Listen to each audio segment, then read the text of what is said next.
Olá, a paz do Senhor Jesus. O título do nosso vídeo de hoje é Dependentes de Deus. Acompanhe comigo aquilo que o Espírito Santo de Deus tem para falar ao seu coração. Eu já quero iniciar o vídeo de hoje compartilhando com vocês o texto base do nosso vídeo, que se encontra no livro de Lucas, capítulo número 12, do versículo 13 ao 21, que vai nos dizer assim: fala sobre a parábola do rico insensato. Diz assim: disse-lhe um homem da multidão: mestre, dize a meu irmão que divida comigo a herança. Jesus, porém, lhe disse: homem, quem me pôs a mim por juiz ou árbitro entre vós? Então lhes disse: cuidai-vos e guardai-vos da ganância. A vida de um homem não consiste na quantidade de bens que ele possui. E propôs-lhes esta parábola: o campo de um homem rico produziu com abundância. Então ele pensava consigo mesmo, dizendo: que farei? Não tenho onde guardar os meus frutos. E disse: farei isto: derrubarei os meus celeiros, construirei outros maiores, e aí guardarei todo o meu produto e todos os meus bens. Então direi à minha alma: alma, tens guardado muitos bens para muitos anos. Descansa, come, bebe e alegra-se. Deus, porém, lhe disse: louco, esta noite te pedirão a tua alma. Então, o que tens preparado, para quem ficará? Assim é aquele que para si ajunta tesouros e não é rico para com Deus. Então, eu quero só repetir esse que eu destaquei aqui, que é uma parte desse texto que a gente acabou de ler, que chamou muito a minha atenção, que diz assim: a vida de um homem não consiste na quantidade de bens que ele possui. Eu assisti um filme há uns 5 anos atrás, quando eu estava na faculdade, acho que é uns 5 anos, que foi lançado esse filme, que se chama O Preço do Amanhã. Ele é um filme que não é evangélico, mas esse filme ele retrata de maneira bem bacana, de maneira bem criativa, a realidade da sociedade. Como era esse filme? Esse filme, as pessoas tinham um relógio no seu braço que correspondia ao tempo de vida que eles tinham. E esse relógio, esse tempo de vida estava diretamente relacionado, diretamente ligado à quantidade de riqueza que essas pessoas possuíam. Ou seja, a quantidade de dinheiro que ela possuía. Ou seja, quanto mais dinheiro ela possuía, mais tempo ela tinha de vida. E assim também era para os pobres, né? Os pobres com pouco recurso, ele tinha cerca de um dia de vida, horas de vida. Então nós vemos ali naquele filme um retrato da sociedade. Por quê? Porque a sociedade ela pensa, né, da seguinte forma: então quanto mais riquezas materiais, mais qualidade de vida eu vou ter. Talvez eu posso pagar um bom médico, eu posso ter uma alimentação saudável, eu posso fazer viagens. Então isso vai refletir o quê? Uma qualidade de vida. E, em teoria, vai me dar uma longevidade maior, ou seja, vai me dar quantidade, período de vida maior. Então é isso que estava retratando naquele filme. Então é a realidade da sociedade, né, de maneira geral, da nossa humanidade. Então quanto mais bem, de alguma forma, mais tempo de vida você vai ter. Porque aquela pessoa que trabalha no pesado, ela vai ter sua saúde desgastada, a sua vida desgastada e, consequentemente, vai ter um tempo de vida menor.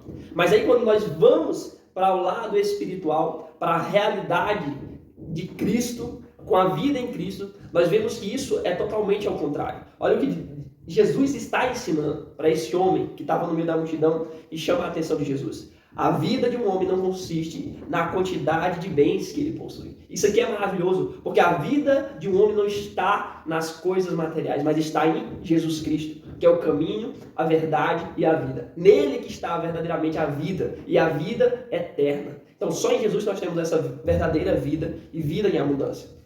E aqui o que tem a ver com esse filme? Eu falei esse filme relacionado a essa palavra que nós acabamos de ler. Quando a gente olha esse filme, que é o retrato da sociedade, nós vemos que esse retrato da sociedade tem influenciado o relacionamento do homem com Deus, do relacionamento do cristão, daquele que tem ido para a casa do Senhor para buscar o Senhor, né?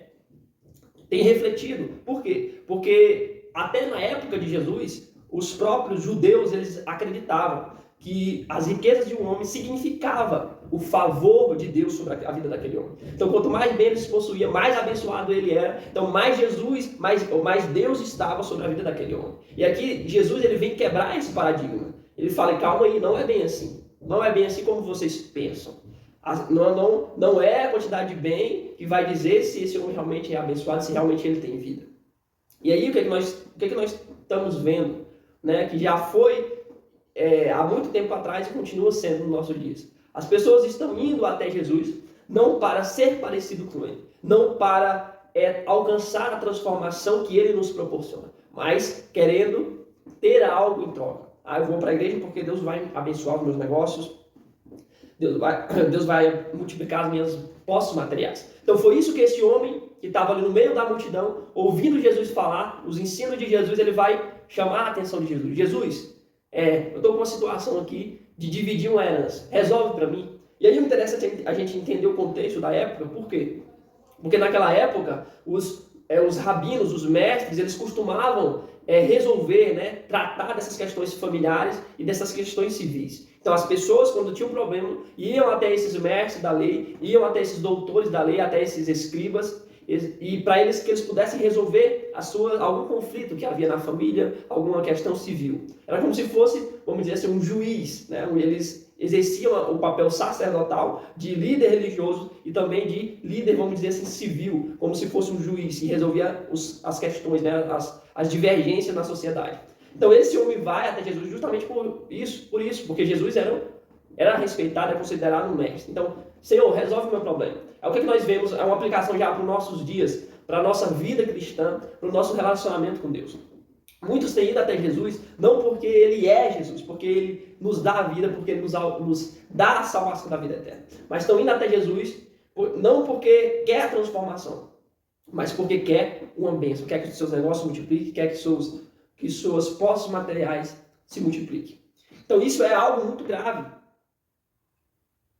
E Jesus ele vai ensinar para esse jovem, para esse homem que vai até Jesus com essa questão. Que não foi para aprender de Jesus, que não foi para ser transformado por Jesus, mas para resolver essas questões materiais. E aí Jesus vai apresentar então essa parábola desse rico insensato, deste homem que teve uma abundante colheita. E aqui nós aprendemos algo muito interessante com essa parábola. Porque esse homem, vamos dizer, esse empresário do agronegócio, que é um grande agricultor, nós vemos que a Bíblia aqui vai nos dizer, não que ele conseguiu essas posses por meios ilícitos, não, ele plantou e ele teve uma colheita abundante. Ou seja, era uma pessoa, vamos dizer, bem-sucedida na sua vida profissional, foi uma pessoa bem-sucedida nos seus negócios. Porém, o que ele esqueceu de observar, que o sucesso dos seus negócios, da sua multiplicação dos seus bens, da sua colheita, não consistia exclusivamente no seu próprio esforço. É claro que ele plantou a semente, ele cuidou da semente, ele arou a terra, ele plantou a semente, ele regou, talvez aplicou algum produto para evitar as pragas, e a semente cresceu e ali houve uma abundância na colheita. Só que quando ele olha isso, ele vai olhar para si mesmo. Aqui já é uma interpretação. Muito bem, você é muito bom, você fez isso, plantou e agora colheu, agora desfruta disso. Só que ele era uma única pessoa. O bem que ele tinha era algo muito maior. Então é tanto que no celeiro que ele tinha, que provavelmente também não era pequeno, não conseguia comportar toda aquela abundância de colheita. Então ele vai pensar, vou derrubar esse celeiro, vou construir outro maior. E aí eu posso descansar. Minha alma pode descansar, pode comer, pode beber, pode se alegrar, porque eu tenho fartura para muitos anos. Só que o que ele esquece de observar? Que aí é uma questão muito simples. Não sei se você já participou, já fez alguma plantação, mas é um conceito muito simples. Você vai pegar a semente, vai plantar, antes disso vai arar a terra, vai cuidar do solo e vai plantar a semente. Só que essa semente, a pessoa que plantou, ela não dá o crescimento dessa semente. Quem dá o crescimento é o próprio Deus, porque é algo que ele já estabeleceu na própria natureza. Não é algo que o homem dá o crescimento, a germinação da semente. Isso é um mistério grandioso de Deus. Então, o primeiro ponto já está aí, na germinação dessa semente. Só dessa semente que esse, vamos dizer, agricultor plantou, só em ela germinar já é algo, um milagre de Deus. Já é algo que vem da parte de Deus. Que não está diretamente relacionado ao esforço do homem. Que não está diretamente relacionado ao esforço daquele agricultor. Então aí nós vemos o primeiro ponto, da dependência de Deus, que é o título do nosso vídeo de hoje. Ser dependente de Deus. Independente dos nossos esforços. Existe algo que está muito além disso. A Bíblia nos diz que se o Senhor não estiver na casa, né, em vão trabalham os construtores. Se o Senhor não estiver na cidade, em vão vigia o sentinela. Então não adianta nós trabalharmos dia e noite se o Senhor não estiver nas nossas vidas. Então isso vai se tornar algo fadiga, vai se tornar uma fadiga, algo sem sentido, sem nexo, como o próprio escritor de Eclesiastes diz, tudo é vaidade. Então é algo que não tem um propósito, não tem um objetivo, é só para alimentar o meu ego. Ah, eu tenho, pronto, acabou. Eu não tenho um propósito. Qual é o propósito desse esforço que eu estou fazendo em conquistar essas riquezas? Tem um propósito, eu estou colocando à disposição daquele que me entregou. Aí ficamos à reflexão. Então esse é o primeiro ponto. Para esse homem, esse agricultor ver que aquela multiplicação, aquela prosperidade nos seus bens estavam muito além do seu simples esforço. Porque Deus é justo. Nós vemos que pessoas que se esforçam, elas alcançam sucesso em suas vidas. Porque Deus é justo. Se ela se dedicou, ela vai alcançar. Mas existe algo que está muito além disso. Algo que é divino. É algo que nós devemos olhar e ver a ação de Deus nessa prosperidade. Segundo ponto. Falei sobre a semente. Só da semente germinar já é algo que estava além do esforço desse agricultor. Segundo ponto. Fatores climáticos. Fatores como chuva, vamos dizer assim, também até tem a questão das pragas, né? Dos destruidores, dos devoradores, que poderiam vir antes mesmo de produzir os gafanhotos e destruir a plantação deste homem, vir pragas, que existem diversos tipos de pragas que podem destruir uma lavoura. Então, vem agora os fatores climáticos, a chuva, porque a chuva é algo que não é possível controlar pelo homem. O que nós conseguimos trabalhar, né, falando uma questão mais técnica da engenharia, é com probabilidades. Então eu não consigo prever exatamente quando que vai acontecer uma chuva e vai sair destruindo tudo. Então é algo que está além do controle humano. Por mais que a ciência tenha evoluído, é algo que eu não consigo, não está sob o meu controle. As questões climáticas não estão sob o meu controle. A chuva não tem como eu controlar. É o poder destruidor de uma chuva que vem para acabar com tudo. Então aí já é uma ação de Deus, porque a lavoura, para produzir com excelência, vamos dizer assim, não pode chover demais e nem pode chover de menos. Se chover demais vai destruir, né, a lavoura, ou até impedir de produzir. Se chover de menos, a semente não vai germinar, a planta não vai crescer, para então poder produzir. Então é algo que está além da ação humana. São fatores externos que estão diretamente ligados a algo superior, à vontade divina. Então esse homem, ao invés de olhar para a sua plantação, a abundância da sua plantação, e agradecer a Deus, Senhor, obrigado por essa abundância, o que é que o Senhor quer que eu faça? Porque se o Senhor me entregou essa abundância de colheita, o que é que o Senhor quer que eu faça com essas bênçãos que o Senhor me entregou? O que é que o Senhor quer que eu faça? É para servir a outros? É para guardar, para ser aplicado em um momento como foi com José do Egito, no momento oportuno, né? Então assim, qual é o propósito de Deus com essa abundância que Ele está colocando nas minhas mãos? E aí muitas pessoas, ao deixar o egoísmo tomar conta de si, quando recebem uma abundância, vamos dizer, de bênçãos, ele olha para si, alegra-me, porque eu consegui pelo meu esforço, ao invés de olhar para aquele que permitiu ele alcançar essa bênção, essa prosperidade, e Senhor, o que o Senhor quer que eu faça com esses bens? Porque o sábio Salomão, ele vai dizer que é dom de Deus o homem se alegrar com o fruto do seu trabalho. Então, observe que o problema não está no dinheiro, né? na abundância que Deus proporcionou. Então é dom de Deus o homem desfrutar do seu trabalho. Mas quando eu olho além disso, né? Porque uma pessoa só não vai conseguir, tem pessoas que têm tantas, né? Tanta coisa, tantas posses, vamos dizer assim, que ela não consegue desfrutar de tudo isso. Mas ela acaba, vamos dizer assim, abraçando isso, focando nisso, botando seu coração só nisso. E acaba se esquecendo daquele do doador, do que proporcionou a ela conquistar essas bênçãos. E acaba sendo destruindo a si mesmo.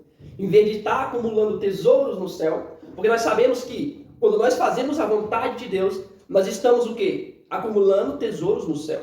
Diferente de quando eu faço só a minha vontade. Quando eu faço só a minha vontade, eu estou limitando, vamos dizer assim, as minhas posses apenas a esse plano terreno, a algo que é limitado, a algo que é passageiro. Mas quando eu olho para Deus, Senhor, o que o Senhor quer que eu faça?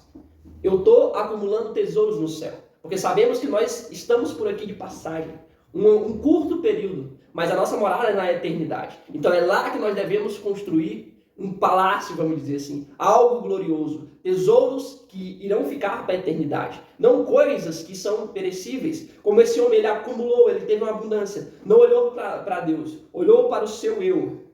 Mas quando ele olha para o seu eu, e Deus exige, né, a sua alma, tá? E se você morrer hoje, o que você tem acumulado no céu?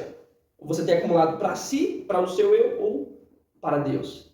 E aí, ele não tinha acumulado nada no céu. Ele tinha acumulado algo na terra. Então, a vida dele estava limitada a esse plano terreno. Que morreu, acabou. Por mais que ele tinha toda essa abundância, ele não ia conseguir desfrutar. Porque ele tinha findado, vamos dizer assim, o seu tempo de vida. E aí, quando a gente olha lá, como eu falei, que é dom de Deus desfrutar do trabalho, né, do fruto do trabalho do homem, só Deus, até para desfrutar, Deus tem que permitir nós desfrutarmos. Porque às vezes você trabalha, acumulou coisas maravilhosas, mas ali talvez nesse processo de tanto trabalho, de tanto estresse, você perdeu a saúde, você perdeu amigos, perdeu a família, e acaba que está solitário e não tem como desfrutar. Então até para você desfrutar, nós temos que ser dependentes de Deus. Isso é lindo, isso é maravilhoso, porque quando nós olhamos para Deus, somos dependentes de Deus, não importa se é na pobreza, se é na riqueza, se é na alegria, na tristeza, nós estamos além desse plano terreno, nós estamos olhando para algo que é eterno. Então, é algo que realmente vai permanecer, é algo imperecível, é algo eterno. Então é para isso que nós temos que olhar. Então, observe que isso aqui todo mundo acho que já ouviu falar. O problema não é o dinheiro, o problema é o amor ao dinheiro. Então, o amor ao dinheiro que é a raiz de todos os males, não é o próprio dinheiro. Então, o dinheiro é bom, você pode ajudar pessoas, você pode desfrutar, né, do próprio fruto do seu trabalho, alegrar com sua família. Então, é algo bom. No entanto, quando você se prende apenas a isso, a esse plano terreno, esquece do eterno, da morada que você tem que fazer no céu, isso torna-se em vão, isso torna-se algo inútil, porque está limitado. Então, que possamos refletir sobre isso. Porque, se você está sendo abençoado, está sendo próspero, qual o propósito de Deus para isso? Se você não está, se você está, por exemplo, passando por meio de dificuldades, tá? Qual é o propósito de Deus sobre isso? Está querendo fazer você amadurecer, está querendo você fazer você dependente dele. Então vemos que tanto na abundância como na falta, nós temos que ser dependentes de Deus. Porque essa dependência vai nos fazer sim alcançar uma morada no céu. Porque eu não preciso de bens materiais para construir, vamos dizer assim, uma morada no céu. É algo que está em Cristo, só nele, só nele. Então, quando nós olhamos para ele, quando ele é o centro da nossa vida, ele é o centro do nosso coração, aí sim nós estamos construindo. Porque ele vai, o Espírito Santo de Deus, pela ação, o Espírito Santo de Deus vai nos conduzir pelo caminho que nós devemos seguir. E nesse caminho, nós estaremos construindo, acumulando tesouros no céu. Quando nós vivemos essa dependência, quando nós vivemos esse direcionamento do Espírito Santo, pode ter certeza que grande será o resultado. Grande será a abundância da colheita espiritual. E isso que é o que realmente nós devemos focar nossa mente, o nosso coração. E que a graça e o amor de nosso Senhor e Salvador Jesus Cristo seja na minha e na sua vida. Amém.